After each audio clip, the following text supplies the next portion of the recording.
collision with purpose, in pursuit of purpose.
Hello, everyone, and welcome to In the Spotlight, the home of unfiltered conversation.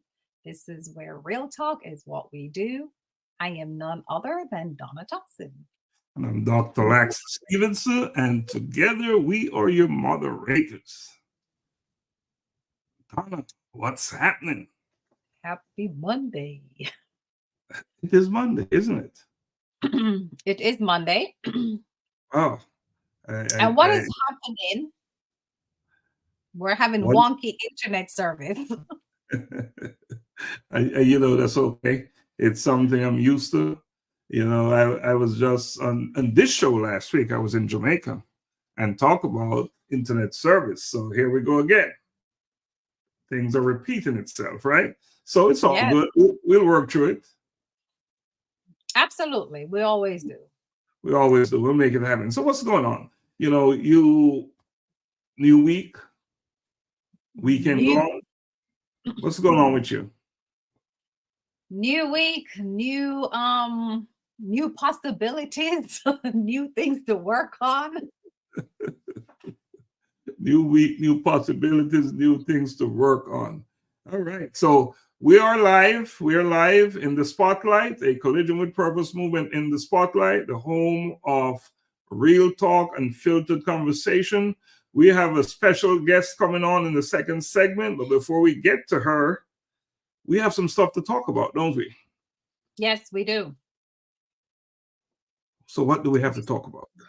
Okay, where do we start? So, of course, we've spoken about our colloquium that's coming up in February of 2025, actually February 24th. We already have that date and place reserved, Shiloh High School.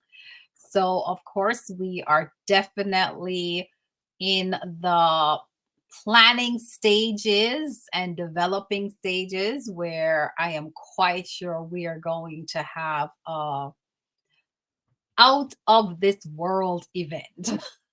I'm looking forward to 2025. I think it's going to be even more powerful than 2024, which was great. So, but it's going to be hard to kind of really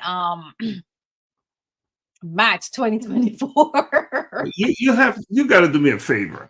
Can you describe an out of this world event? What's that like? A feeling or a sensation? What is that? An out of this world event is something where everything magical that you can think of that happens, right? It was lights, camera, action, networking, just a happy the environment was inviting, it was positive, it was just great energy. And what was really, I think, even greater is that we had so many people who did not know each other, different parts of the world, and for one event and one reason only is to walking in their purpose and all about purpose, they came together And it was just love, positivity, everybody embracing each other. And I don't think you could really ask for, something more powerful than that, to be honest with you. So I think that was just out of this world. There was just no negative. There was just no negative energy at all in the whole atmosphere from the morning we started all the way. I mean, like, we didn't even want to go home. It was like 12 o'clock at night. Sound like you're still at the event. I'm telling you. In that event, and what a wonderful job you did too. You made that event so powerful, and so that's what out of this body experience is, I guess, is that what you're calling it. Mm-hmm. So what else is happening? I know we're having it on the 24th of February 2025, and tickets are on sale. We're just ready to make it happen all over again. Yeah, absolutely. And definitely get your tickets now, because I'm going to tell anyone, if you weren't there this year, I guarantee you we're going to be sold out. It's going to be a sold out event, and you definitely want to make sure you have your space in that room. If you know anyone who attended this year event, they will tell you. It's like, we don't even have to speak on it, right? Like, people who were in attendance will definitely tell you how moving it was, and how it actually impacted their lives to where they had to go back and then, look into themselves to say, hey, am I really doing all I can in this life that I have? So it left people, really reflecting on their life. So yeah, so like I said, I definitely. And that is the thing I've been hearing. Am I doing what I'm here to do? That's what I've been hearing from people, and that came to their realization. Maybe there's something else they should be doing with their lives, and it's not just about going out there and earning. That's good, that's necessary, but just maybe there's something else. Something else is happening. I'm going to play a quick video. All right. Something is happening in September, and I'm going to play a quick video. All right. Last year, I had the opportunity to travel on a mission trip to Africa, specifically the country of Kenya. If it was not for your donations and you supporting me on this trip, the many initiatives that was successful would not have been possible. So for that, I greatly appreciate you, and I thank you very much. However, from my experience on this trip, which was life-changing for me, in such a way that a charge was placed on my heart to go back to Kenya. My experience brought me face to face with the everyday challenges that people face. Families not being able to feed their children, not send their children to school, and not being able to supply just basic hygiene needs for their children. Yes, the needs are vastly great and challenging, and it's difficult to meet them all. But with that said, I am returning to Kenya once again in September of 2024 with Hope and Destiny Foundation in Kenya. We will be having our Reaching Out, Reaching Up community outreach initiative. This initiative, once again, it will help with providing sanitary towels for the girls, school supplies, and even a clothing drive, along with food items for the community. And once again, I am asking you to help us to achieve our goals. This year, Reaching Out, Reaching Up will allow us to begin working on building and creating sustainable opportunities for the communities. So with that, I leave you with One act of kindness may change a person's life forever. One life, one village, one town, one county, one country. At a time, we will help the less fortunate to help themselves. And so once again, I thank you for your support.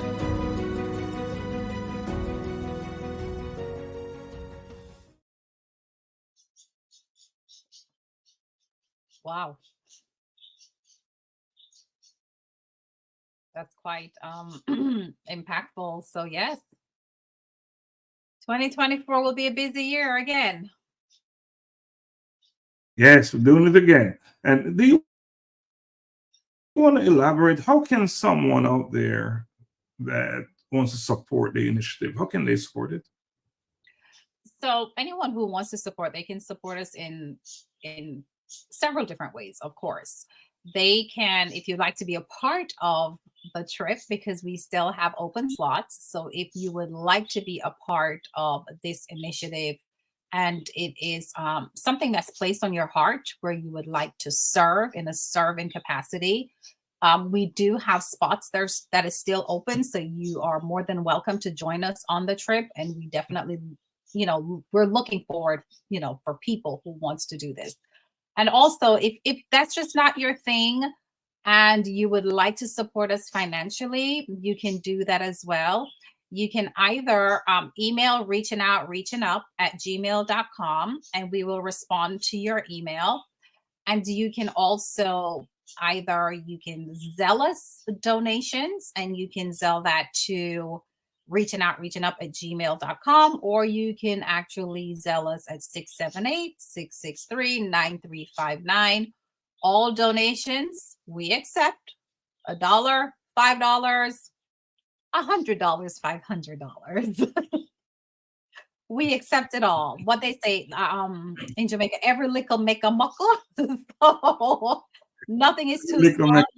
Yes, you put it in the piggy, it adds up, because like I said, the needs are so great. So any support, we greatly appreciate it. Yes, we welcome your prayers and everything else, and your encouragement, and your moral support on the trip, for the trip as well. But we also welcome the financial support for the various initiatives that will be taking place there.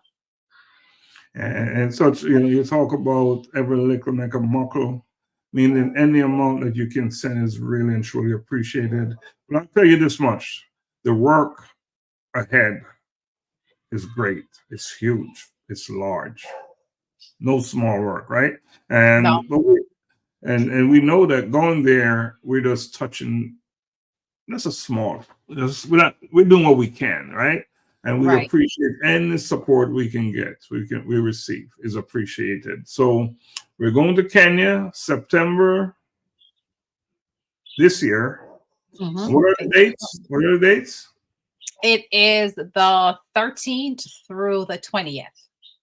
13th through the 20th. We're going to Kenya, and we will be visiting Nairobi. We're going to Nairobi, then we're going to Kitale, which is heading towards the Uganda border. So maybe we'll get the opportunity to step and walk over into Uganda for a couple of minutes and come back. So great opportunity. There will be some tourist things that we'll be doing. We'll be going to the park, Nairobi Park, and do some other things there. So we'll get to learn a little bit about at least the parts of Kenya that we'll be. It's not just work. There's some fun involved, but it's mainly work. We're going there to make a difference.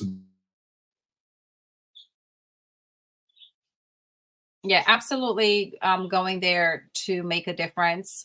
This time around, of course, we'll be spending more time in the community, where we will kind of, network more with the community, try to learn more about the community, what some of the greater needs are within the surrounding areas, and visit some homes of families, just so that we can get a really good, a good perspective of how real everyday living is. And, hopefully with your help and your support, we will be able to, kind of like just advance in building different sustainable support systems, right, for the communities, and also where we can empower them to help their communities and give back to their communities and sustain their communities.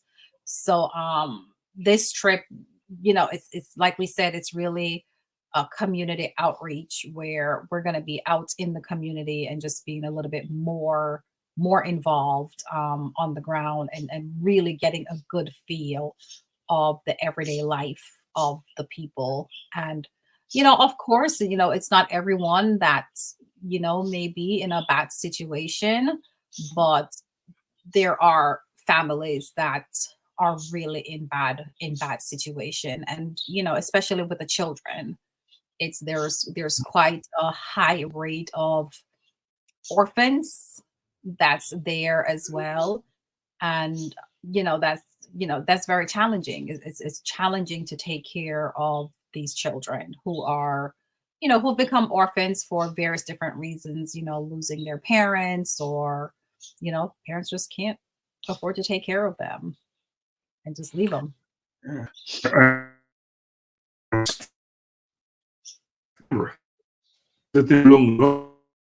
Right? We apologize. We're having some technical difficulties. So our internet is kind of going in and out, and it's a bit wonky this evening. But hopefully you hear us. Can you hear me? Yes, I can hear you.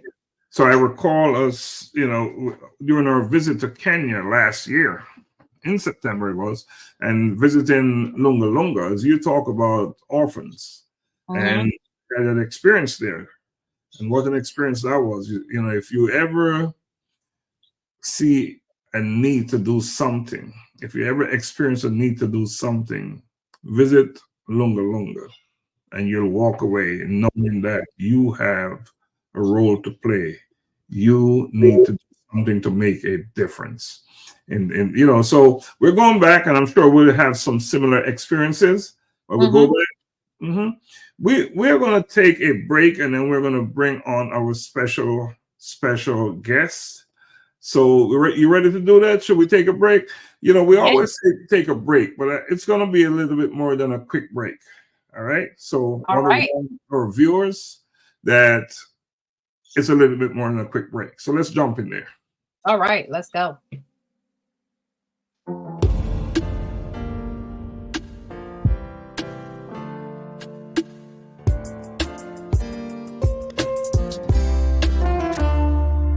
Locked in my decision to have a collision with my purpose. It is my assignment to be in alignment with my purpose. I'm locked in, going all out, no fear, no doubt. My God, my choice, your will, I'm all yours. Locked in, going all out, no fear, no doubt. My God, my choice, your will, your will, your will. Locked in my decision to have a collision with my purpose. It is my assignment to be in alignment with my purpose.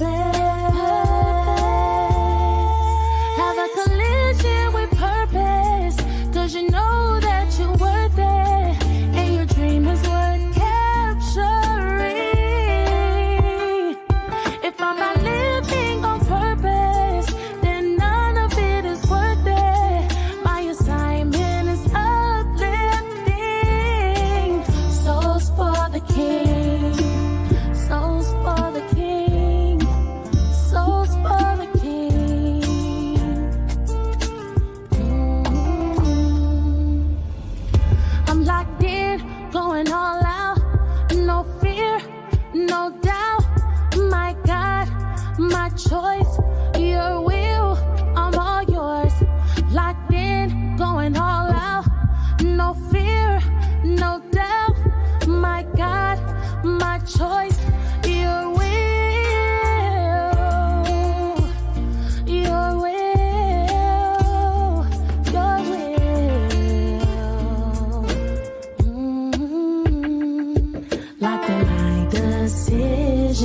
to have a collision with my purpose.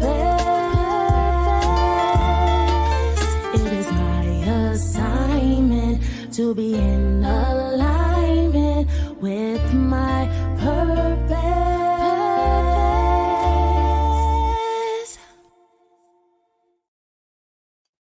Hey, welcome back. Welcome back. So Donna, before you bring on our guest, right? I was in Jamaica last week, and she told me that, you know, the song is saying it's my decision to be in alignment with my purpose. Mhm. She just confirmed that to me, that is exactly where she is. She's in her calling. So I think this is a wonderful, great time. See, we're losing her again. She's Right. having as much internet issues as we are having here, I see. It's Yes. like So, the internet is not, it's not cooperating with us here. and she's coming all the way from Jamaica, and she's clearly having some issues as well. So we'll just wait for her. We'll be patient. All right, we'll Right. be patient and bring her on whenever we can see her. You know, she's out there. She just left us. She'll be back. Yeah, she'll be back. Yeah, the internet is definitely not on our side this Monday evening. I do apologize to our listeners for this. But you know, that always happens. Like when you have great information that you want to share, there's all, you know, sometimes you have those little challenges, right? So, you know, we'll work through it. And hopefully we'll get her back online. She should be back on shortly. And then we will continue to keep on going.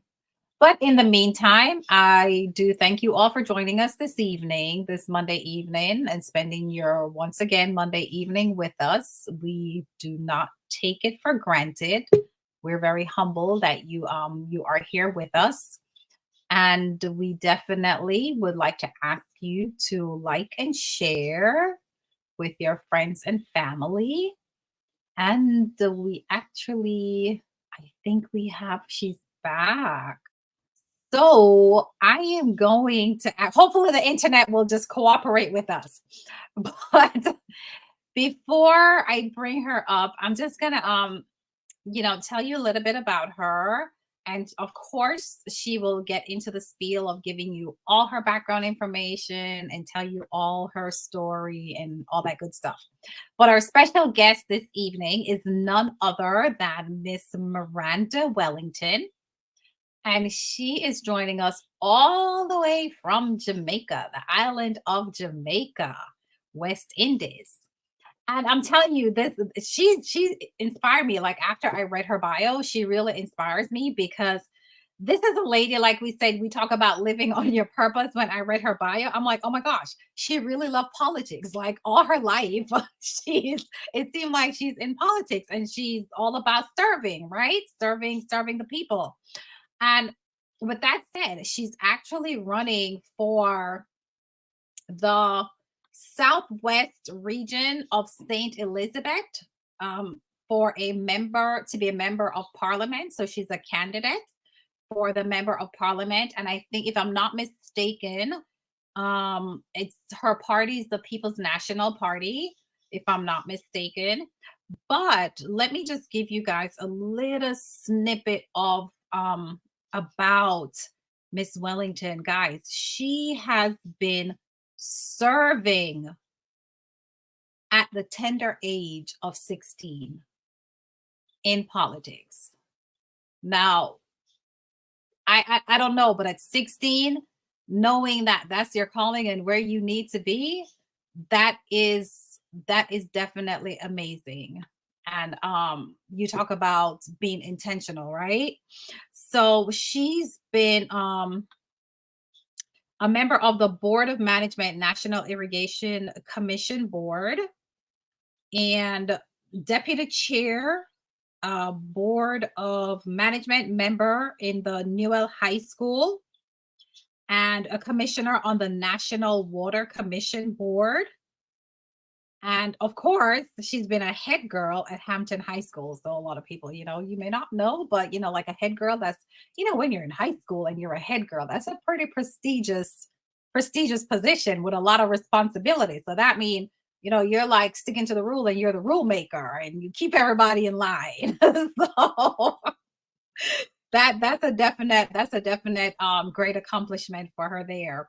So without further ado, I am going to bring on with us Miss Miranda Wellington. So we're gonna do of course our drum roll. Okay, so I'm by myself today doing drum roll, but that's okay because Dr. Stephenson will be back on. Like I said, the internet is wonky, so you know we're working through it. But drum roll, and then we're gonna add Miss Wellington to the stage. Hello. Hello. Good evening. Good evening to all our viewers, our listeners. Good evening to both you and Dr. Laxley. It's such a pleasure. Beautiful Irish Jamaican hello coming from Southwest St. Elizabeth. Oh my gosh, awesome. Thank you so much for joining us this evening. I know I saw when he was there last week or something, right? Yes. And then he did like a little video and showing the beach and all that nice scenery. I was like, oh, I felt kind of jealous. I was like, oh my gosh, I'm like, I should be in Jamaica. We were kind of nippy here. Yes. We had a beautiful time. We had good exchanges. He met with the local people. We spoke about our plans, and basically we shared in community, which is the aim of my journey, you know. Right, nice. So tell us about yourself, Miranda. Who is Miranda? How did you get to this place where you are now? Wow, it has indeed been a journey, but it has been an amazing experience, one filled with gratefulness and shared vision. To me, this journey is not about myself. When I started out, I felt it was my journey, but on the beginning, I realized there's so many of my friends and my family and my community wanted this for me. And so this feels like a shared journey, you know, and this is something being fulfilled that they saw in the future that I did not possibly think it could be, you know. But who am I? My name is Miranda. I'm a mother to a beautiful son. His name is Ari St. John Campbell. He's a fourth grader in Black River, which is not far from here. I'm a family-oriented person. I'm an educator for over 16 years. Oh.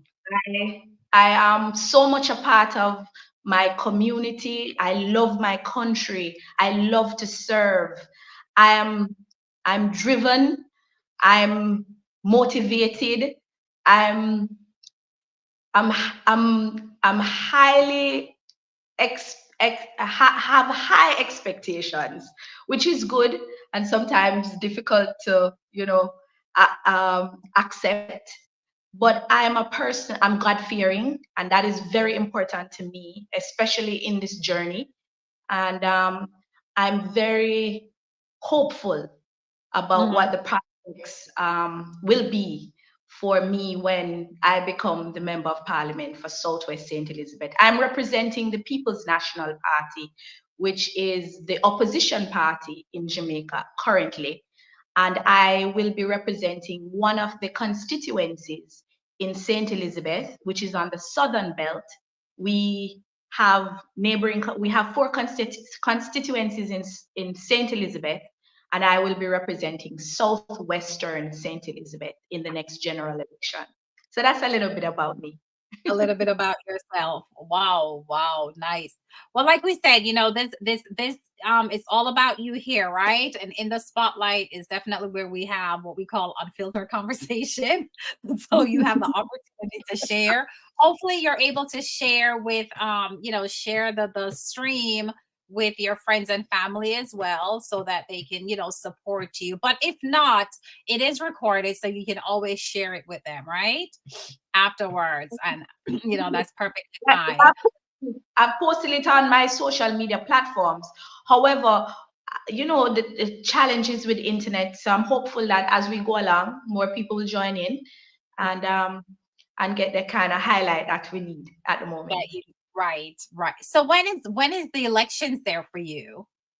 Well, that decision is totally upon the Prime Minister. He's the one who calls the election. Constitutionally, it will be due next year, next year, September. But we just recently concluded the local government elections, which is the local based councillor representatives. And I was very much a part of that, because that is my stepping stone to this position that I have, because in the position of Member of Parliament, you have councillors who support that process, and the councillors would have had their elections, and their elections somewhat were married into, you know, the MP's journey, because currently we hadn't had an election for over 8 years, and that was long overdue. So this election felt it was almost like a combination of general and local.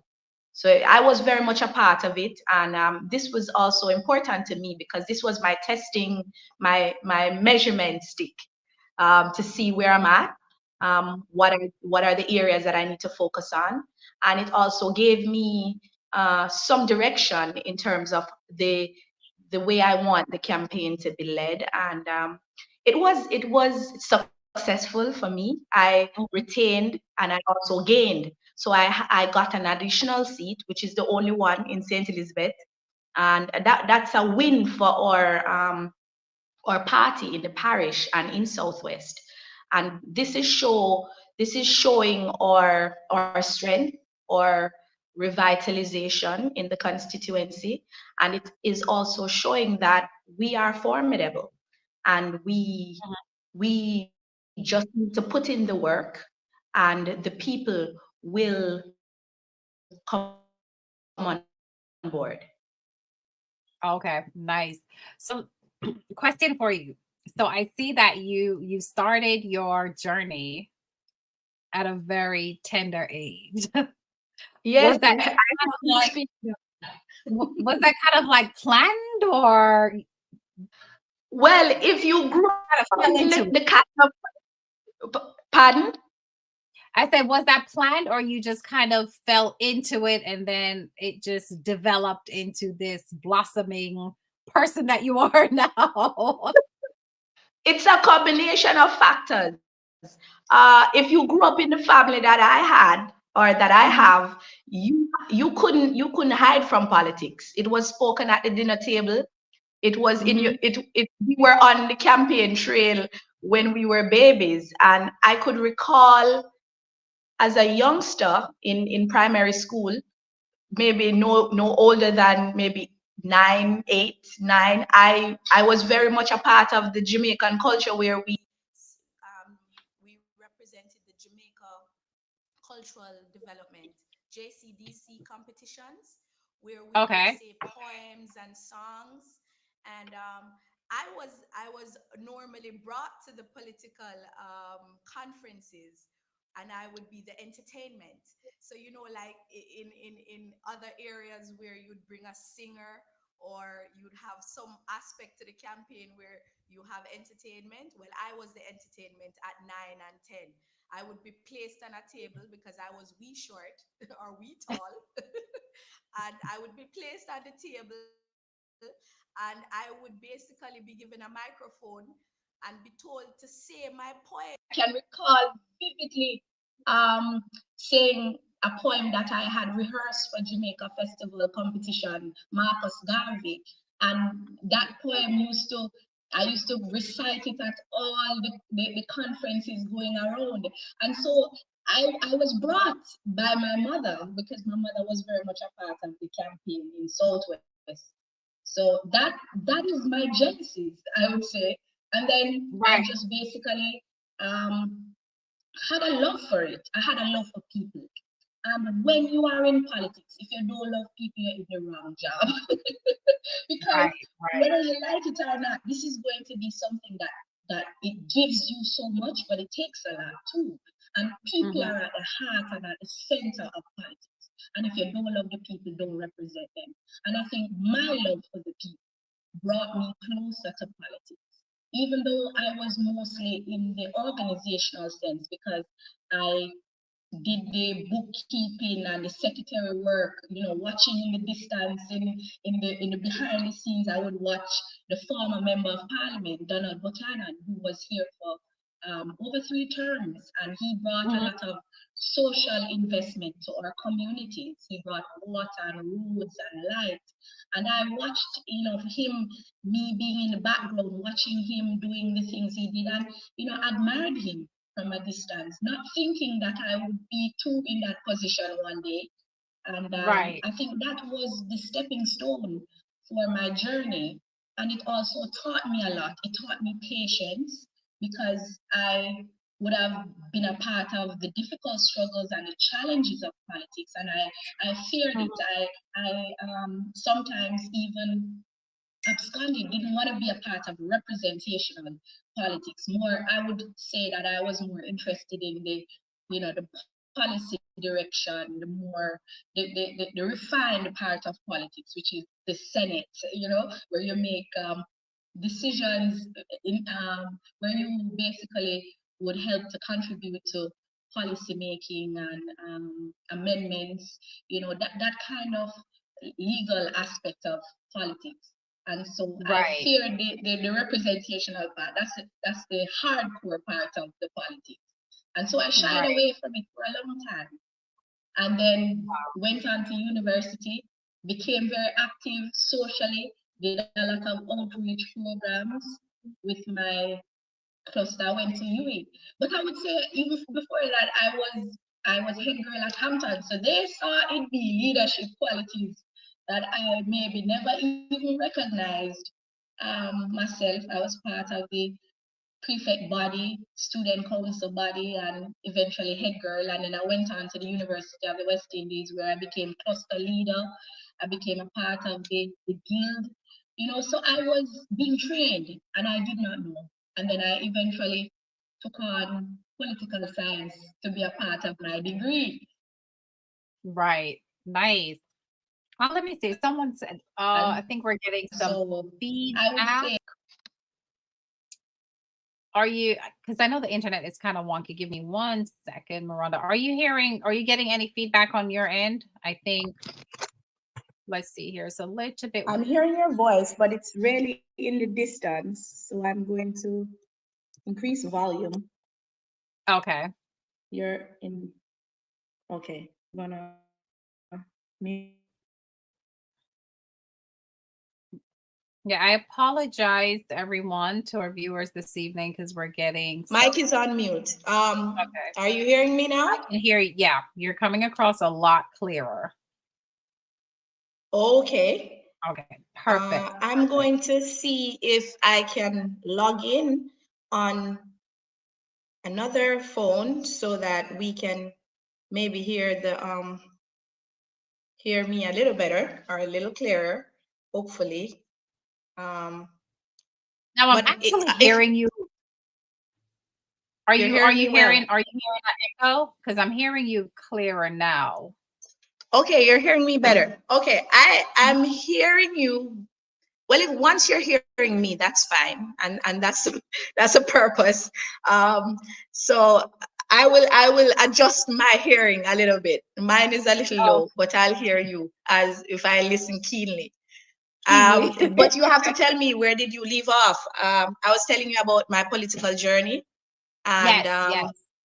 I hope you would have, you know, gotten that aspect of it. So as I shared, I was at the University of the West Indies, being a part of many different organizations and outreach programs. And I think that too helped to build my character. But as I shared before, I would say that sometimes God prepares you for battles that you didn't know that you were going to be a part of. And then sometimes, you know, you're hoping that you know, what you would have garnered over the years would make you into a formidable, you know, person. But, you know, you have to believe. And as Dr. Laxley Stephenson had highlighted, sometimes you don't know the power that you have unless you know your purpose. And I was very fortunate enough to figure out my purpose just in time. Just in time, just in the nick of time, when I, you know, because you gain the skills, you have the knowledge, you're educated, you're out, you're exposed, but you lack the self-drive, Right. the kind of purpose-driven entity that you need to be to survive the journey you're going to go on. And I was very, very grateful to have found Collision with a Purpose. And yes, I collided. Yes, just in the nick of time, gave me my purpose. I knew exactly what I was meant to do. You know, feared it all along, didn't want to be a part of it. I mean, I'm a teacher, so I talk every day, and I know my, you know, my information. I know my area of study, but then, you know, still feeling unfulfilled, still feeling that I had more to offer, but just couldn't figure it out. And so when we met, you know, he just allowed me to align. And so every day I speak of, you know, that grateful, you know, that gratefulness for me to have, you know, met my purpose, you know. So I'm very, very grateful for that. Doc, you're back. I'm back. I had to come in through the back door with my. That's good. Well, now you're up front and center, so that's most important. You know, we're having no internet in our area, and I don't think you're the only one. I think we're also having some difficulties here in Jamaica too. Maybe the weather. Yeah, we have perfect weather here. I don't know. All right. Well, it's good to be on. I was listening to the conversation. Great conversation. Just go ahead and talk about your stuff. Just listening, you know. But Miranda, what I wanted to ask you, and I know Dr. Stephenson is gonna have a lot more stuff to ask you. But what are some of the major challenges you see that's happening in Southwest St. Elizabeth that you're facing right now? So just to give you a little background to the constituency in which I would like to serve, this constituency is a rural constituency. It's very large, very wide.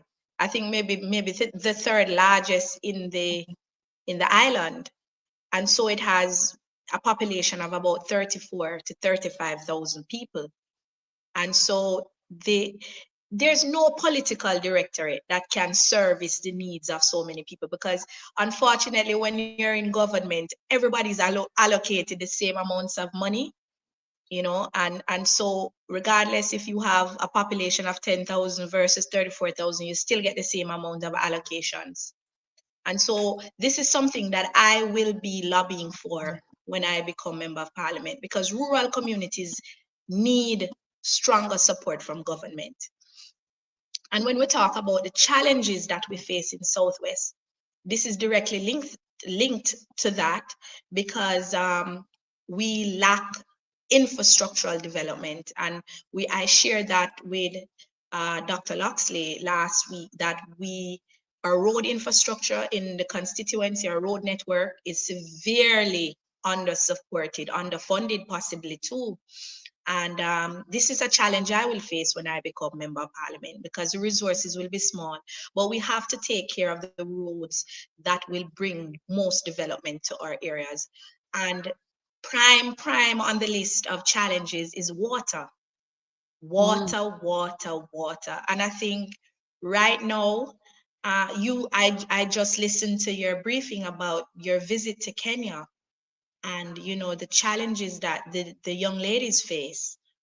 And you can't develop, there's nowhere in the world that can be developed without water.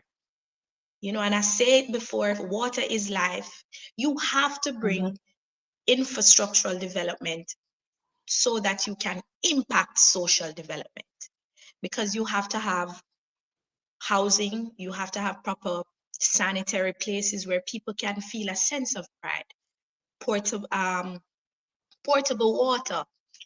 It should be a right. It should be a right to every citizen in Jamaica. And Southwest, currently, we have to be trucking water. We have to be buying water at exorbitant prices. Some of our constituents, today I met with a few ladies from a community called Slive, and you're talking about $25,000 for maybe a 3,000 gallon truck. That's crazy. You know, you pay $1,000 for the water and then you're selling it back at $25,000. And this 3,000 gallon of water can only service, you can, a 3,000 gallon, as you can know, each of them, if one person get 1,000 gallon, that's 3 people. So if you're sending a truck of water to a community, you're barely giving them enough water to drink, you know, for a day or 2, with a family of 5. And you're talking about a constituency with 35,000 people. And majority of the areas have no water. The water lines are small, and also we have our well system. It doesn't service farther than, say, a perimeter of say 40,000 kilometers. So what I'm saying is that there has to be, and this should be a national initiative. There has to be serious heads coming at a table. How are we going to help Jamaica out of the water crisis that we are facing? It is a national issue. It's not just a Southwest issue. It has always been a Southwest issue because we're predominantly a farming community. So we always wanted water to farm. But now it's a domestic issue where we don't even have water to drink. And for a land of wood and water, a land of wood and water, where is the water? Wow. What's the implications for the farmers? You know, you say it's a primary farming constituency. How does that work with lack of water for the farmers? Well, we have been ingenuitive over the years. I come from the largest farming community in Jamaica, which is Flagaman, and we have the largest registered farmers in the island. And we have never had regular rainfall. We have never had regular rainfall. Luckily, the type of soil that we have on the southern belt, it doesn't require a lot of water. But what they've been doing for centuries is they've done water storage. So one of the prime ways is that you have to have a tank at your property, because you have to store when there's drought, and you have to use wisely when it is, you know, a difficult time. But you have methods of farming that have improved the water uptake. For example, you know, I was fortunate enough to be a part of rural water development, which has allowed me to become more insightful in the areas of proper farming techniques. So we do drip irrigation, which has limited amount of water going to the crop, limited wastage. And there's also the system of you know, rain watering, which you don't get the water often, but when the crop gets it, it utilizes it well. But we are not even getting those services. When rainfall comes, we do rainwater harvesting. Most of the houses in South St. Elizabeth are guttered. And I don't know if for our viewers or our listeners, if they understand what we say when we gutter our houses or our properties. So we use catchment to catch rainfall, and we store in times of drought, and then we pump to the plants or pump to the home, you know. And these are, the farmers have been skilled in managing limited water resources over the years. And so we have to say that they need help now. They need help. And That's primary. And for any country to develop, you have to invest in farming. Farming, if you have to feed your people, if you can't feed your people, you're going to be dependent for the rest of your life. And if we import the way that we're importing now, the impact of importation on local farmers is going to be damaging. And so the entire farming belt in Southwest is going to become a desert for future if we don't seriously look at how to alleviate water crisis and how to protect our farming culture from the large importations that are taking place in the island. So can I ask you, does this in your area is there a percentage of, like, you know, because you say it's the farming belt, right? So is that area primarily where you would say they feed the country, where the crops come from to feed overall the island? That used to be. Currently, it's not, because the percentage of farmers have decreased. The percentage of crop production has decreased. And that's from a myriad of issues. The cost of farming has become seriously expensive. So people are not farming as much because fertilizer, the cost of fertilizer, which is a major input cost in farming, is crippling. We can't buy a bag of 50 pounds, which is about $13,000. So for an acreage of about 3 acres of melon, you don't want to know the amount of fertilizer that would need to grow that crop, plus water costs and plus mulching costs and the cost of seeds. So what we see happening is that the farmers are severely hampered by all of their inputs: water, fertilizer, the cost of seeds and sprays. You know, you have to spray the crop for the crop to come, and everything that I just spoke about except water is imported. So if you import all of those costs and that is not dependent on you're going to be faced with any price they give you. So the cost of bringing a crop to fruition is far more expensive than importing it. And so this is the double jeopardy we face in Southwest, where our farmers cannot produce at the cost for them to become competitive anymore, for their crops to go to the hotels or for them to go to the markets, because it's so costly to grow. So they're basically now, it's like growing crops just to feed themselves and their family. And their pigs. And wow. They're animals. Yeah. There sometimes are gluts. So there has to be proper structuring of how to really look at the farming sector in our country. What we're seeing is that agriculture has to be a priority for our government. And when we say a priority, most first world countries are seriously subsidized. Agriculture is subsidized because they see the value in their farmers and feeding their population.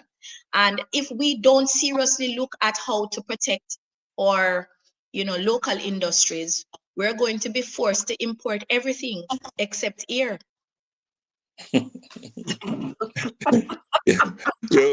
Except air. Miranda, you in your constituency, you have a high percentage of returning residents. Is that correct? That is this what I call it, the soft spot of my leadership in Southwest. I have a soft spot for the returning residents. Because but my real question though, before you go there, what's the healthcare system like? Because generally speaking, returning residents tend to be a little bit older. Mm-hmm. So, and that's a fear factor for many of them. Because when they come, they want a proper healthcare system because they are in need more of that industry.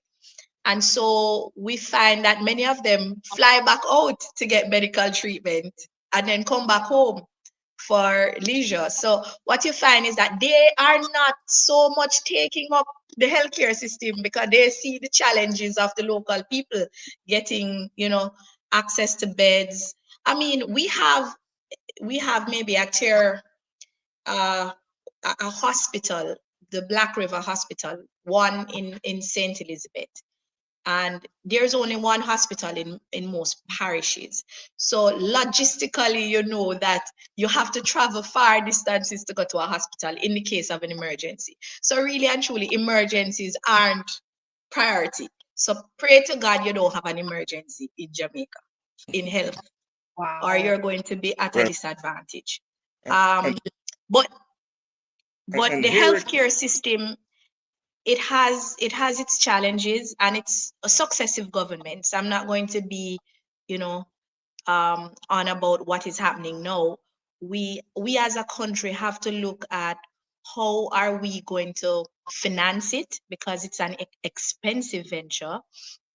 We may have to do public-private partnerships to improve our hospital systems. And there has to be ways to improve our primary healthcare structures, such as our clinics, our healthcare centers, because majority of the illnesses and the issues that we face in the healthcare system is directly related to, you know, lifestyle diseases, which if you are educated about in your local communities, and your healthcare facilities in your communities can take that burden off of the healthcare, the secondary systems, it will ease the burden of it. Medication is expensive, generic medications, all of those things. So what you find is that returning residents go abroad when they're to do their medicals or their checkups, and they'll say, Miranda, we're flying out because we have our healthcare checks to do, or our heart medications to look about, and then they come back. So that tells you that they don't have the confidence in our healthcare. and I wonder how expensive that must be, the cost to fly out for health purposes. That must be quite a challenge, and could be a deterrent as well for some people wanting to come there. So, and healthcare should definitely be not a Southwestern St. Elizabeth initiative. It needs to be nationwide. And it seemed, and as you rightfully said, all governments, they've been very lacking where that is concerned, where that situation is concerned. So when you get in and become member of parliament, I'm sure you'll be advocating for a better healthcare system island-wide. Something I'll be lobbying for, definitely. The needs of my people are wide, but if we focus on the major issues first, which is, you know, to provide the needs that are critical right now, I think we can tackle them together. And we must recognize too that, you know, some of these challenges are not political, they're social. And politicians are just one arm of the solution, because I believe in partnerships with people.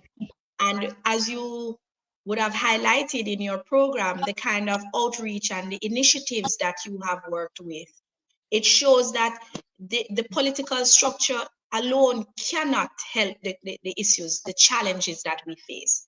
We have to build better communities and integrate the social development aspect of our communities to help the country. When you have communities who look out for themselves, they form their groups, their NGOs, they can get things for themselves. They can put in football programs, community centers, they can have their health fairs, they can have their own individual support system, and take the burden off of the national support system. So my whole aim in becoming member of parliament is to make our communities more independent, make our communities more self-reliant, and make our communities more self-efficient, where they know that they have the power too. It's not politicians alone or church leaders which they have been dependent on, but they have the power but don't know it. Wow. Donna, can we take a quick break, and when we come back, let's talk about that. Miranda to talk about a couple of other pressing issues in Jamaica: education, one, and I know she's an educator, and also crime. We'll talk about those two, and specifically as they relate to your constituency. So Donna, can you take us to a break and then bring us back on, please? Sure. All righty, we're going to take a quick break and we'll be right back.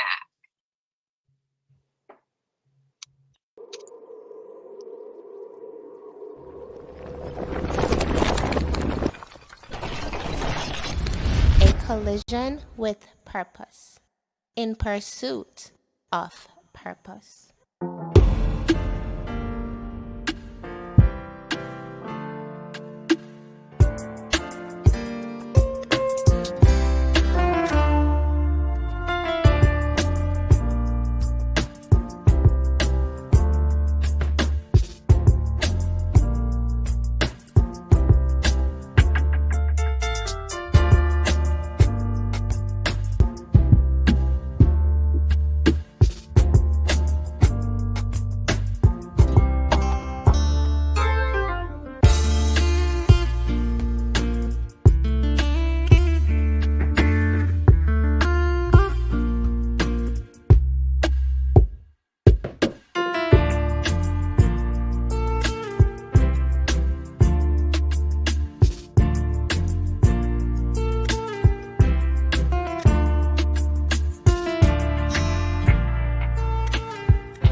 Welcome back, everyone. We're back with Miss Miranda Wellington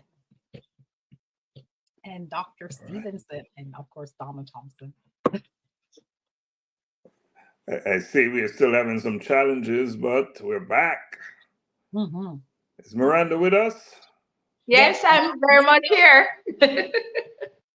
Awesome. And you should be doing this video here from this conversation from Treasure Beach. Wouldn't that be nice? Well, you know, all are welcomed, because that's my aim, to highlight and to, you know, showcase what we have to offer here in Southwest. And we have some of the most beautiful places. I boast about it every day, and people don't believe until they get here. So I'm glad you're a living testimony, Doc, that Treasure Beach is a place to be, to come. You should tell my co-host Donna that she needs to hear that, because she would have come to Jamaica soon, and I suggested to her that should be one of her stops. Mm-hmm. He certainly did. Has to be very quiet and calm, and beautiful beaches and friendly faces, and you might also be lucky to find one of the local people cooking what they just pulled from the farm and cooking it for you right there on the beach. Oh wow, nice. Yes. We Right just to the table. Yeah, from farm to table. Doc, you got it. Yes. That's what we enjoy doing here. We like to do that. You know, we like to eat healthy, right, Donna? We believe in that. Yeah. So, but we're talking about living healthy. Let's talk about the crime. You know, Jamaica. I just saw it in the news that Jamaica ranked real high in terms of certain types of crimes and in worldwide per capita. What's the crime like in your constituency? Well, we were often, and for a long time, a very quiet place. You know, we had a low crime rate because it's a rural community and the people are close. You know, unfortunately, we've been having some issues. We've been having some challenges with an upsurge in a few of our communities that have been quiet for so long. And you know, they say crime is directly linked to social deprivation, social issues. But I also too feel that, you know, social media and globalization has contributed, because people are now being exposed, communities are interacting more, people are having relationships with people further out, further in, and our borders, because we are a South Coast village. And so, you know, people travel by boat to neighboring countries and islands. And, you know, that causes criminal elements to come into the areas. So we are challenged just like the rest of Jamaica now with crime. Major issue happening in our parish. And sadly, we are facing what you say. Before, we used to be show a blind eye because it's not at our doors, but now it's very much in our faces, in our homes. Our children are being murdered, and that's one of the sad things, because recently I visited a mother whose son was shot and killed. And as a mother myself, that broke my heart to know that she has to bury her child. And to know, I mean, it is a community issue. It's not a mother or a person. When crimes are committed in communities, in rural areas, it's the whole community mourns.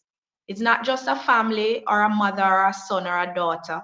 It's the entire community that goes into fear. It's an entire area that no longer feels safe. So we are grappled with that too, just like the rest of Jamaica. Just like the rest of just like the rest of the world, but for Jamaica, you know, Donna is from Jamaica. I'm from Jamaica. I'm from Westmoreland, Little London, and we talk about crime. That's a real problem there. But you know, my question though, are we doing enough as citizens, as you know, citizens, a country, as you know, businesses? Are we doing enough to tackle this problem? That's a very good question, Doc. I know that we need more support. We need greater participation from stakeholders, which is inclusive of the business community, the church leaders, the school structure. It is a whole myriad of social breakdown that causes crime. But one stepping stone by which to start is we have to take accountability for our actions, because you can't think that you can solve crime, but you're okay with somebody stealing, or we are okay with you know, petty crimes, because I think petty crimes lead to larger issues. I find that it is a breakdown of our integrity and our moral standing. When I was growing up, church was important to community, school was important to community, and the social institutions played a heavier role in the community.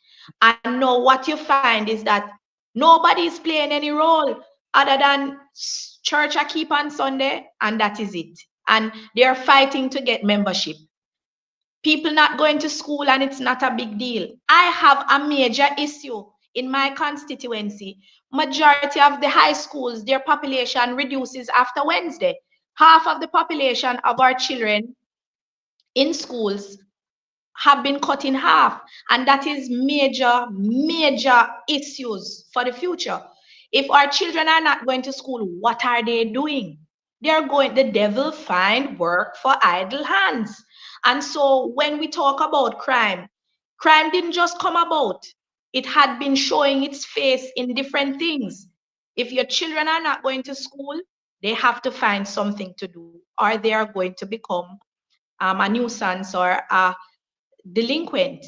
And so if we don't value education, what are we going to value if we don't value skill training? So our children are not going to school, and that's fine with the communities. our school is a major deterrent to crime. And as an educator, when I started out, school population was high. Our children are not going to school anymore, and I will face any scrutiny for saying that, because I'm a part of the structure and I know the population. The population has reduced significantly. Our children in Jamaica are not going to school. It's there for the world to know. We used to have high registration in school. After Wednesday, they're not going back to school anymore. So what are they doing? They have to find something to do. And so they become a problem to the police. The other aspect to deterring crime is that the police must not only be seen as a force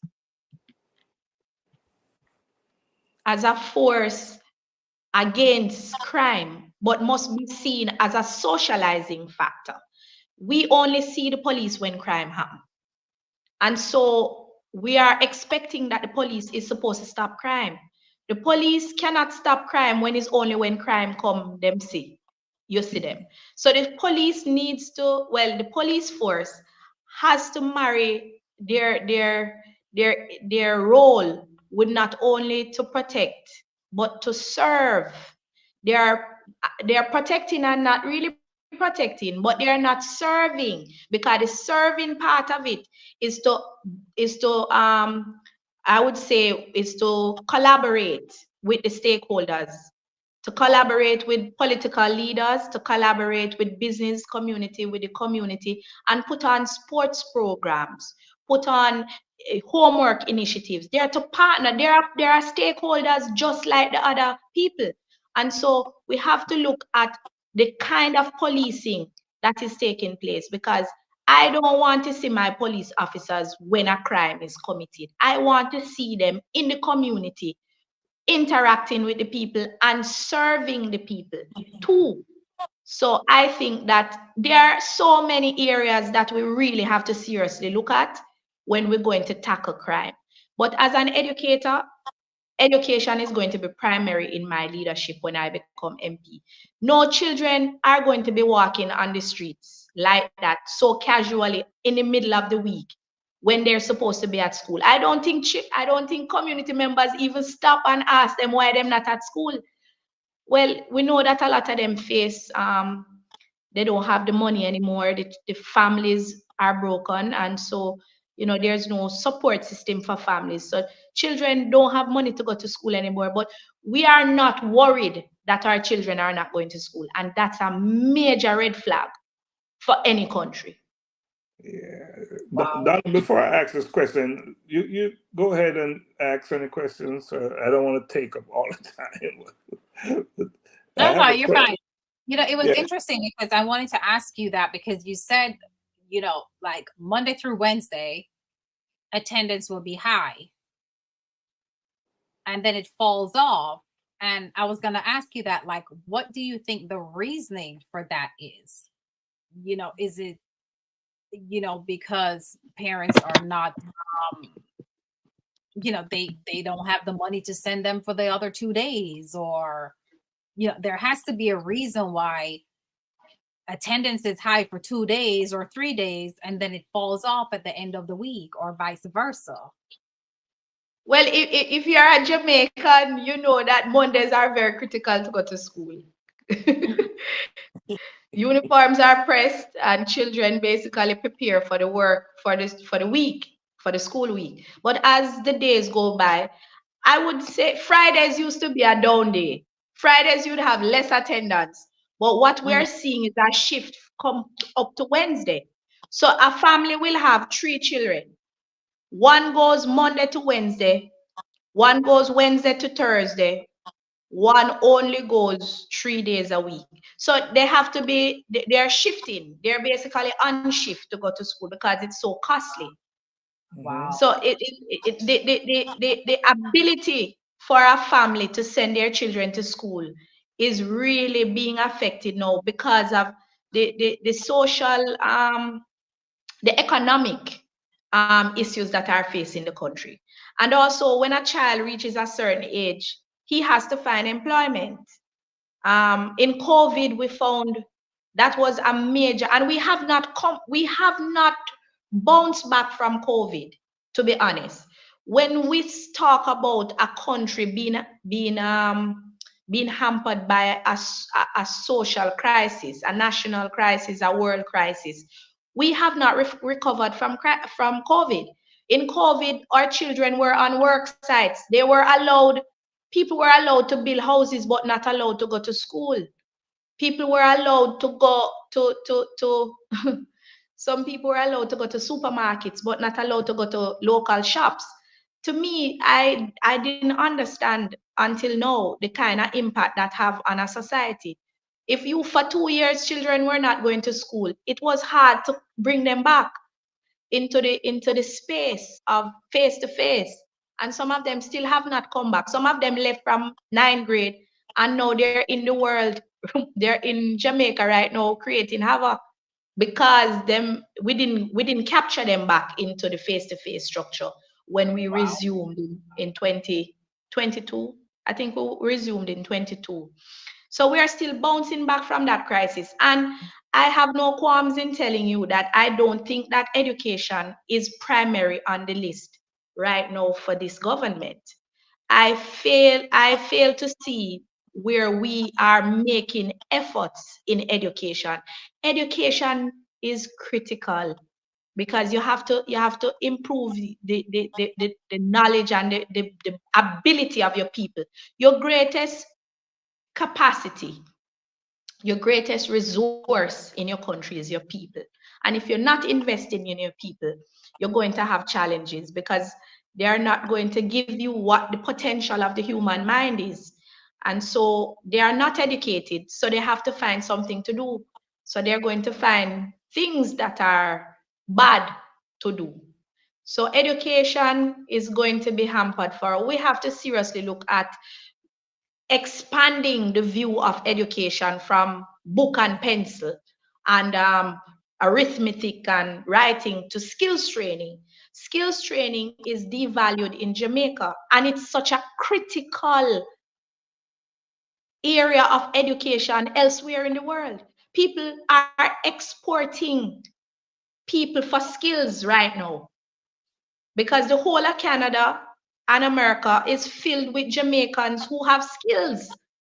And so if we don't put skills training as a major area for us to improve the education base of our people, we're going to be lagging behind because the kind of innovation and technology now that is taking over the world, we don't have the people with that capacity, with that knowledge right now to cater to what the world is, the globalization bringing to us. Social media has taken over education, but our people are not creating apps. They're not creating enough websites. They're not creating, but they're consuming. So we are now becoming a culture or a country of consumers and not creators.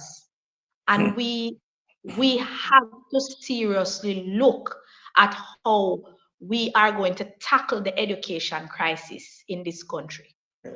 And Miranda, consuming is a good thing, but consuming what is the question, right? Is a question.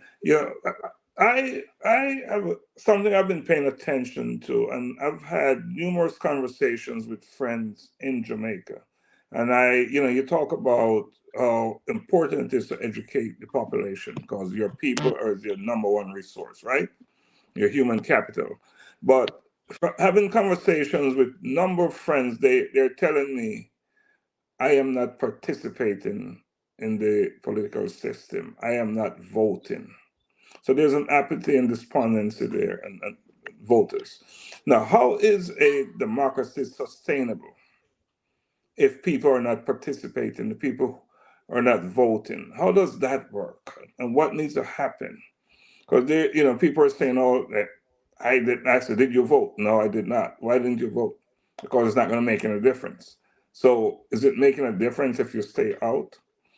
How is it sustainable? How can you build a country without people participating in the political process?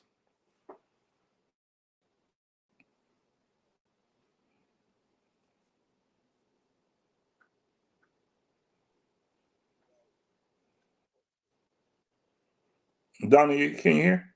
Also, I can hear you. Hopefully we didn't freeze. I'm not sure if Miranda is. Miranda, can you hear us? I'm hearing you now. Yeah. I'm not sure if you heard connection. I'm not sure if you got my question. Yes, I heard the question. I would.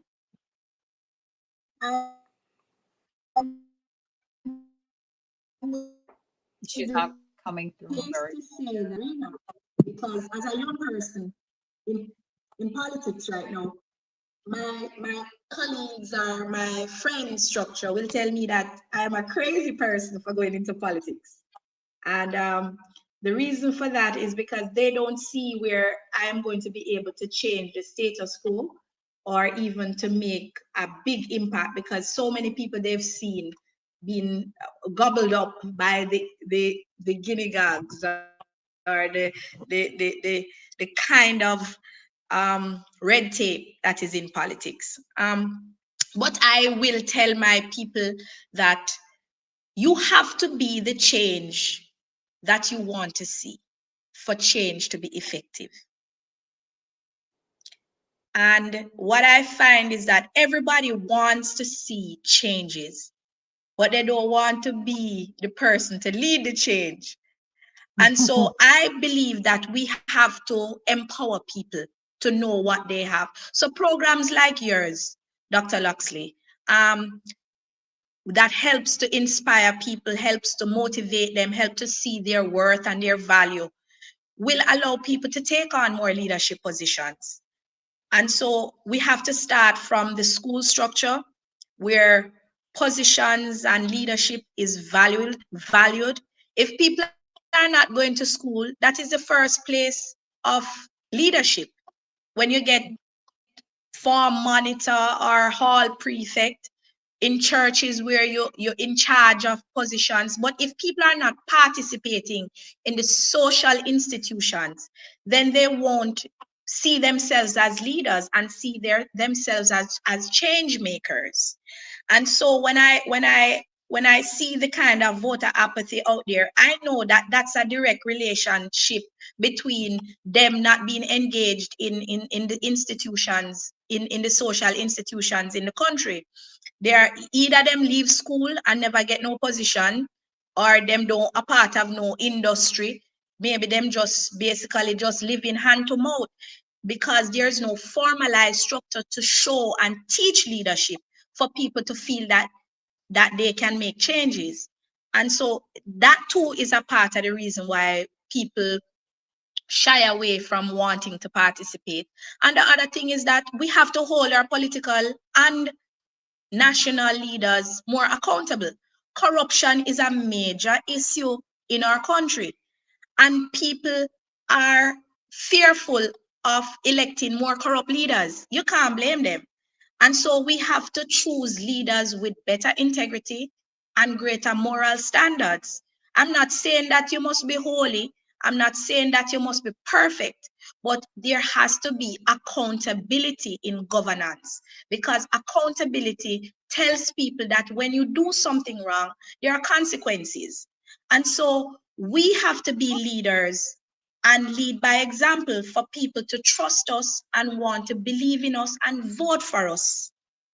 So that is the second part. And the third part is that we have to use the money for what it is given for. We are not utilizing the resources of our country correctly. And so people, when people see you doing what they give you money to do, what their tax-paying money is doing, they will be willing to vote for you to come back to represent them.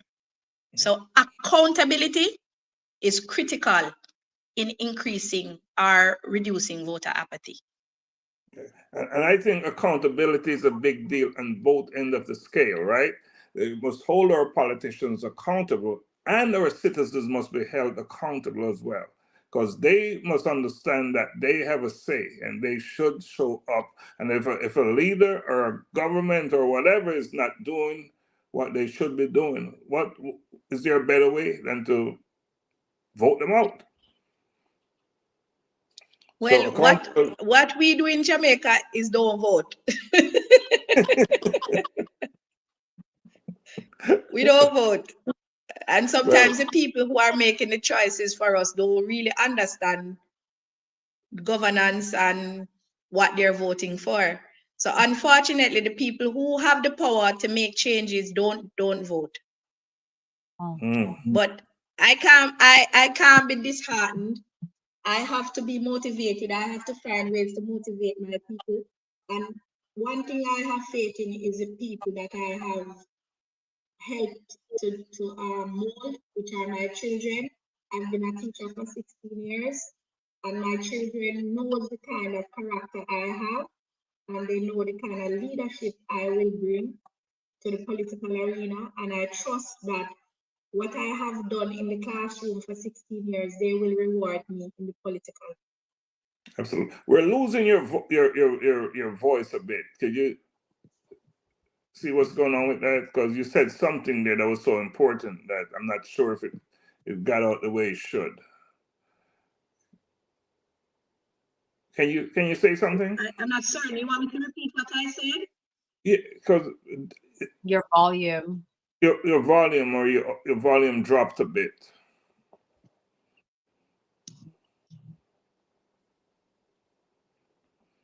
This is so important. Yes, and I hear that. Yeah, we lost her. Yeah, she was, I guess, some internet connection. But what you said was so important, right? Yeah. So important. And, we're talking about voter apathy, and I don't know the exact percentage of people, registered voters, that actually turn out to vote in elections. But my understanding that it's very low. It's not what it should be. And how do you build a country with not enough of your citizens seeing it fit to participate? That is a problem. And that's a problem that in any country, the leaders should be really taking a stock of that and trying to do something, should address that. So she's back. She's back. I'm hoping that I am a little bit more I'm hearing my volume is better now. Yes, it is. Yes, it is. Yes, it is. It's almost like it's becoming where the culture is changing, right? It's like now it's becoming a culture of not voting. And just like almost like the wild, wild west. Well, that's true, but we have to understand that globalization plays a major role in societies now. No longer is there any true authentic culture, because we are married. We are now marrying with the mainstream culture. It's influencing the local culture a lot. So the things that you grew up with were being impacted by other people's cultures, and we have not figured out. No, many governments have not figured out how to deal with the issue of other people's culture, popular culture. Let me say something about that, because I'm not sure if we Jamaicans understand our power and our influence on the world. I was recently in Kenya, and just to say you're Jamaican adds so much credibility and power to you as an individual. And that's not just only for Kenya. Anywhere in Africa you go, you visit, just the mere fact that you're a Jamaican, you're seen in a different way. And in a positive way. Like you come with a superpower, right, Doc? Yes. And what is it that we're missing in Jamaica? We're missing colliding with their purpose. They have not met you. There was one situation, right, when I went up to introduce myself. There are a number of people went up before me, and it was a lukewarm, how they received it. And when I went up and I said, I am from Jamaica, the place exploded. Ah. Just not because of me, but because I'm from Jamaica. And I don't even know if half the people there really spoke English, but they understood the word Jamaica. So what is it we're missing in We Jamaica? little but with Talawa, and with Talawa is being watered down because we don't believe, we don't understand the value that we provide Yes. to the world. Yes, and to the world. Yes, self-actualization and alignment is critical. As I was saying, if we don't teach the people the value that they have, we can't showcase it to the world anymore. Because but what we got those things from the family, and the values that the families provided, the family structure, the churches, and don't underestimate the church. We got it from school, the culture that we learn. I spoke when I just started that I was a part of the JCDC. We used to practice poems and those we used to do song and dance in schools. And we had such a sense of pride when we showcase our culture. And I think we don't value our culture because we don't recognize what the value of our people are, which is our culture. We are the valuable people. We are the value. We are the product. Yeah, I want to say something, and value creation is important, right? How we create value. And somewhere along the line, there were some Jamaicans that created that value. There was value created. But what we have not done very well is how to capture value from the value we created. And so there's value creation and capturing value from the value that was created. We have failed to capture value from the value that was created, and that is part of the problem. Because the experience, Donna went there. We were both in Africa, and it is amazing that just the mere fact that you're Jamaican, there are many Americans there with us. They did not get. They were not received as well as the Jamaicans. So I'm here to say that it's lack of we fail to. Value is all about valuing yourself. How do you value yourself? And that's some major work. You are right, Doc. And valuing self comes from how you are, the kind of what the values are, what our values are. And I spoke yesterday at a funeral service, and I spoke about love, bringing back the love. And what I find wherever I go, and the kind of reception that I get, it's because of the love that I share with the people that I meet.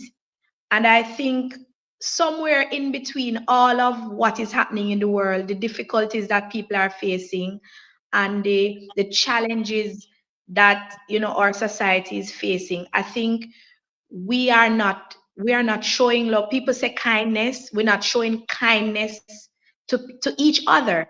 And I used to get it everywhere I go when I was young. I used to get so much love and kindness. But even the way how we speak to each other in Jamaica has changed. I will go to any government institution, and the people are so harsh to each other. The way how they answer you, the way how they talk to each other. I wonder if they listen to themselves. And I sometimes even have to reflect and say something nice for them to come back down. I don't know if it's a reflection of what is happening in the difficulties, but I try my best very, very often to say kind things and show love to people, and I get a totally different reception. So the point I'm trying to make is that for you to value yourself, you have to love yourself. And for you to love yourself, you have to show love, you have to give kindness. And I think those kind of morale, we need to bring back in our culture for us to value ourselves more. Morales. Some people say morales, but it's morals. Yeah. We're on a collision with purpose in the spotlight, and the home of real talk and censored, and what else, Donna? Unfiltered. Unfiltered, and that's the conversation we're having right now. It's unfiltered, and it's real, and it is what it is, right? We in this show, we're no expert on what is happening in Jamaica, but however, we observe and we pay attention, and we see some issues, and and traveling outside to other countries, we see how Jamaicans are received and how they well received, right? More than a lot of other, nationalities, people from other countries. And it's interesting that you're telling us that there, the internet is influencing and changing a good thing. Because what we have is such a good thing in Jamaica, but we don't seem to realize that. Very much Yeah. so. No, it's interesting because I remember, Doc, when I know I'm looking at the time. hmm Oh, this is so important, right? We're talking about communities and our children and our future. This is such important conversation we're having. But I just wanted to reflect real quick on when we went to Little London High School. hmm And that was my first time visiting when we had our initiative. hmm And I'm telling you, like, we go back to including the children, including the community to help each other, uplift each other, right? Is so important because when we went there, those kids, they jumped in, they worked, they took their shirts off, they were sweating, they jumped into barrels, unpacked food, sort stuff out, packed bags. I mean, and they were handing bags out to their own classmates, groceries, and those kids, they were so, happy and loving, and they were serving. And it's not like these children, it's not like, say, well, they're coming from rich homes or anything of that nature, but just being a part of something that was good, that felt good, and they were included made such a huge difference that day to those children. Again, you talk about leadership, right? These are cadets, and I think that's exactly what Miranda is talking about. You give them position, give them responsibilities, and look how it changed their lives. Because those kids, they empowered us. They just made us want to work with them, and that was the experience. We just felt, wow, we're in great company here, and that made us work harder. Because now It sure did. Mhm. These kids, they're awesome. They're awesome, awesome, awesome, awesome, awesome. So Miranda, you know, I listened to you. I had a long conversation with you in Jamaica, and I'm listening to you again. And you are a new breed of leader. You're not the average typical type of leader that we have seen in politics. You speak your mind, you speak your truth, and I don't know how the system will receive what you're saying because sometimes you're very critical of the system. But guess what? If you don't speak up, you become an enabler. If you don't speak up, then you've lost your right to complain. She'll become a prime minister. If you don't speak up, and if you don't participate in a system that elects your leaders, your government, then how can you complain? How can you say they're not doing their work, what they should be doing? You can't hold anyone accountable if you can't hold yourself accountable.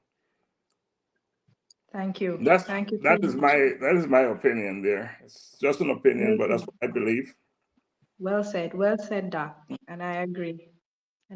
And when people don't want the same, if they want the same, they wouldn't be asking for change.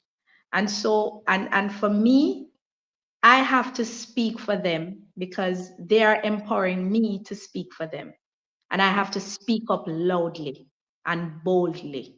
And that is why they are going to elect me, because they know that we need people who are not just going to be a part of the system. We're going to need people who are going to challenge the system for better, because we deserve better. Southwest deserves better. My community deserves better. You're born and go there, right? Yes. Yes. Before we go, Donna, you said something earlier, and I was just coming on that you're few and few of people farming now. What else can a young man, young woman do to make a living if they're not farming? What other opportunities are there within your constituency? Well, what is important to note is that the primary product is the cheapest, but when you process it and turn it into tomato paste, tomato juice, it becomes a far greater value product. Mm-hmm. And so what we are challenging, and what we hope to bring about, is for us to bring that kind of development into the farming areas, where people can process their product, their primary product, their tomato, their scallion, their thyme. So you're not losing your culture. You already know how to grow the tomato, but what you have not learned is how to get best value and monetization out of it, because you've been cut out of the development of the product, because you don't know that when it goes to a factory, it makes far more money than when you grow it. So what we're saying is that we have to educate our population, or provide investment where these products can become, right now the greatest export for Jamaica is yam and bammies and ackee, and so there's a market for Jamaican products. Jamaican niche products are demanded abroad, but we are now basically giving it to you at primary level. We're basically just selling cassava, we're basically just selling yam, we're basically just selling ackee. And now what we see is that when another person takes it and makes it into a patty, it becomes 10 times the price. When somebody makes it into bami, it becomes 10 times the price. So why not allow your people to make it into patties, make it into bammies, and export it instead of giving it away for nothing? So what we're saying is that let's empower people, let's give them the opportunity, let's create industries within the farming communities. Let's set up centers, storage facility, because we know that one of the major hindrance to farmers too is loss, spoilage. So if you have storage, so what we're saying, Doc, is that we're not trying to change the culture of the people. We're not trying to find different employment for them. What we're trying to do is to empower them to understand that there is greater benefit in knowledge of how to bring your crop to another product, not just a primary product, but to a secondary and to a service eventually. So that is my aim. It's your aim. And that is just a great, wonderful vision, excellent vision to have for your people. Powerful stuff. Donna? So, how do you envision that you would accomplish this? I'm just kind of curious, because, to take someone who does farming and they don't see what you're seeing, how do you envision to give them the knowledge and teach them the knowledge to make their product into something else? Well, what we find is that a lot of community members, we have to provide educational support. So we'd have to partner with the Heart Trust, which helps you have product development, and we have to invest. So we would have to find, instead of investing, because what we find, is that people don't want to invest in things that government have not been an investor. Government has been a spender. So we are not creating employment. We oftentimes just provide the support system. So we have people who have the know-how and the knowledge, and we can bring that kind of technology in and provide small business loans for people who are willing to go into that industry. But because they were not exposed before, so you also have to provide the education, and you can partner with some of our business communities who have the technology but maybe don't have the labor to do it. So instead of us having to go to Kingston, let's build some factories and some small businesses that can show manufacturing within the farming communities, because transportation is going to drive up the cost. So let's partner with some people to bring the industries closer to the farm, bring the industries, because town, Donna, I don't know if you know, but everybody feels a town is the cat's pajama. And everything you want, you have to go to town for. We need to understand that rural communities have the capacity to grow better, but there is no investment. We have to invest in our rural communities, because you keep them rural and only the towns are flourishing, because half of the rural communities are suffering from migration, and they're suffering because we are not bringing investments to the rural communities, and that is why we're suffering from water, because you invest in a town water, you send water from St. Elizabeth to Mandeville, but the water is from St. Elizabeth. That don't make, I'm just giving an example, but I'm sharing you with what is really happening. So if you are serious about investment in your country, it can't just be town areas, because a lot of these people have to come and bring trucks and vans to come for the raw materials to take back to town to process. And what we find is that it's still not working out, because the road infrastructure is terrible too. So what we're saying, public-private partnership. Government has to lead the way. You don't have to be a government-led initiative, but it must lead the way in attracting investors to our communities, because we can do it. We can do it. We do it for other things. Them beg money for do everything else. Them beg money for buy highway, build highway. They beg money. They beg money to give COVID shots to the population. They can beg money to empower our people. Beg money to empower people, but people feel that there's a lot of monies out there, but you have to do business, right? Business proposals. You have to create NGOs. You have to create ANCs, communities that can write their business plans and ask for support. But we are not empowering our people enough to tell them what is available out there.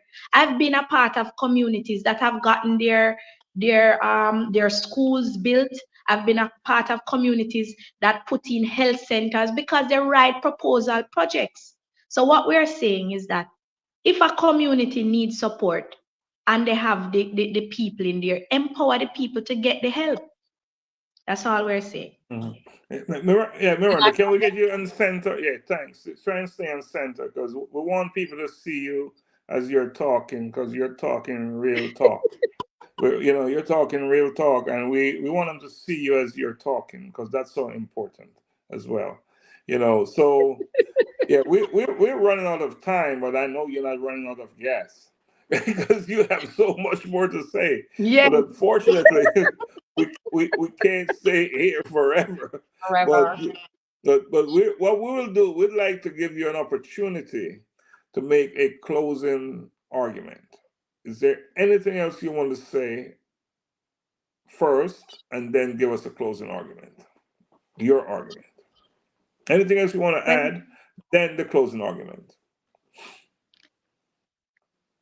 I really would like to share that I am grateful for this opportunity to share my story and share the story of the people I would like to represent. I would love to represent.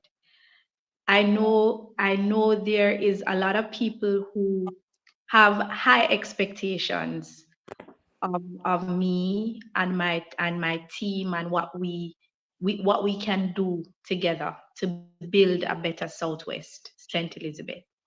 And so every single day, I look for the opportunities where we think outside of the box. And I say this to say, we can't do the same things over and over and expect a different result. That's my mantra. And so in this political journey, in my aim to represent the people of Southwest, I want to challenge anybody to come on board, help me, help the team, support us in making a difference by doing things differently. So that is my last few lines. And to also thank you, Doc. Thank you both for allowing me to share the story of Southwest St. Elizabeth with the world. Wow. Donna, what do you want to say to that? What else can you say? Oh my gosh. I'm lost for words. The only thing that I can say is that we have a comment here that someone said, I hope Jamaica is listening to this powerful woman. Oh, someone says, wow, goosebumps. So with that, Miranda, I know you are on the right path. And you are going to make changes, and change is going to happen. Because the people want the change, they need the change, they just may not know how to go about getting that change and achieving that change. And I think you representing the people, there's some good possibilities and hope there. So I wish you all the best in your campaign. And I am sure you are going to do great things. And you're going to go even farther in your political career. Thank you. Thank you so much. Mm. Thank you so much, Donna. Thank you so much, Doc. Yeah. Thank you. Let me just add my little piece. Miranda, just echoing what Donna said, really appreciate you coming on.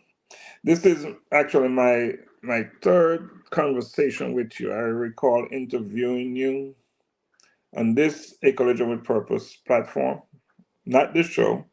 We had a lengthy interview where we talked about purpose.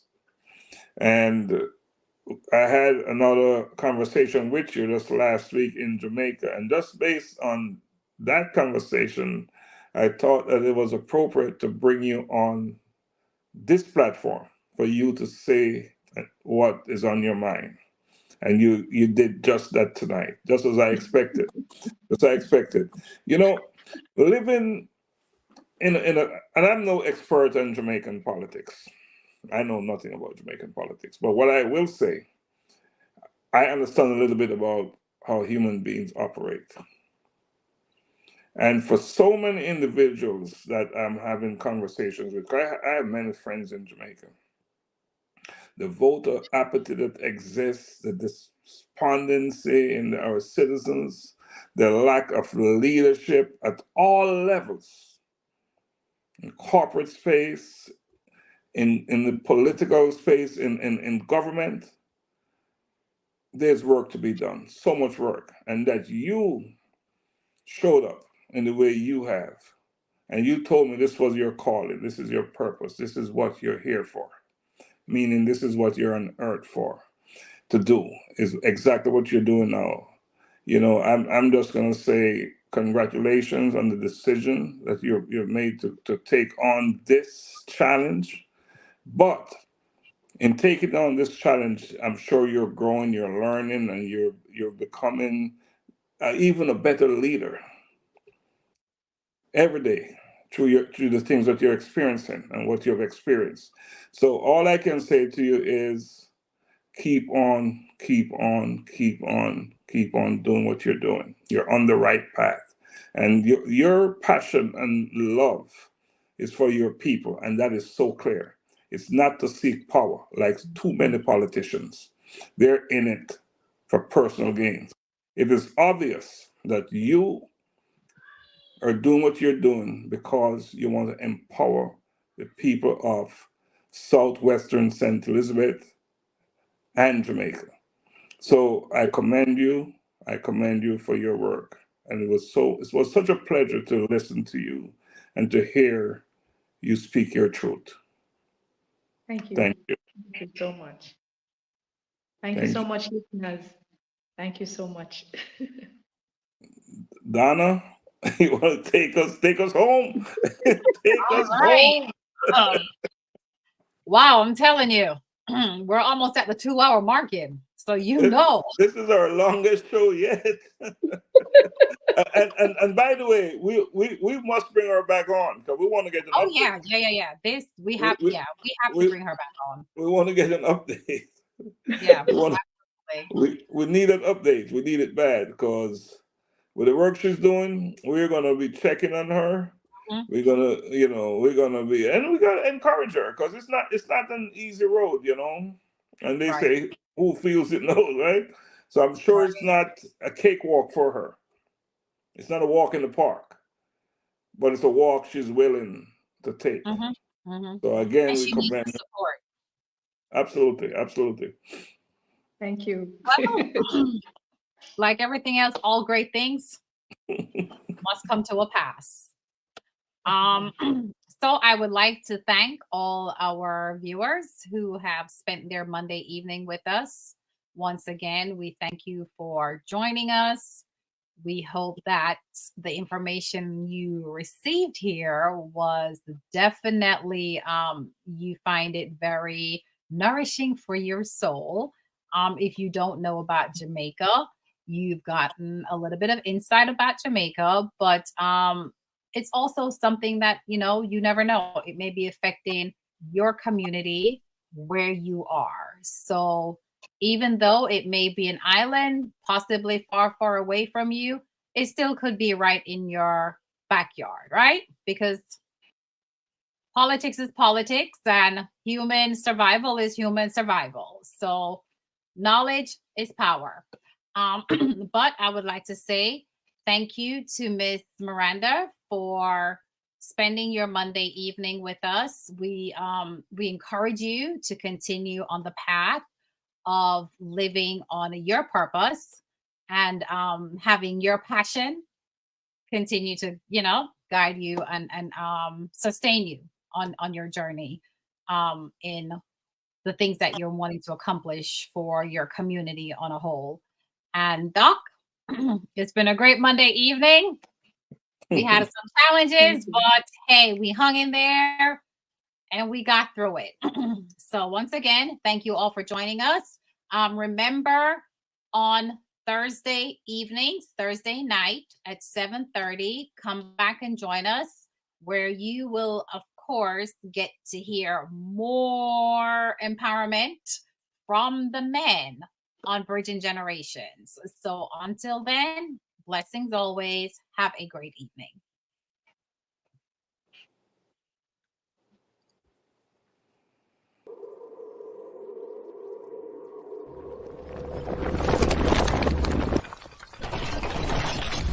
A collision with purpose. In pursuit of purpose.